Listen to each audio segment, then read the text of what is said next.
Hello everyone, welcome back to my channel. In this tutorial, I'm going to demonstrate how to insert charts in Microsoft Word document. So in order to do so, I'm going to click on Insert tab in the ribbon, and then you'll find an option called Chart and click on it. And then there are many different kinds of charts and options here. So you can add line chart, pie chart, area, or scatter plot, map, histogram, and box and whisker plot, etc.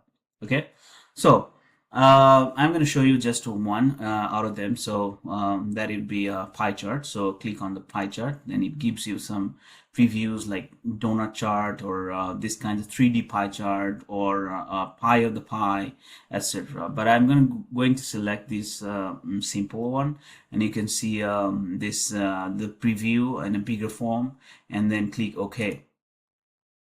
So after clicking it, it comes with Excel file as the background, because these their data have been put into creating this pie chart, right? So this is about the sales data. In the first column, there are four types of categories, and their values are put in the second category, okay, in the second column.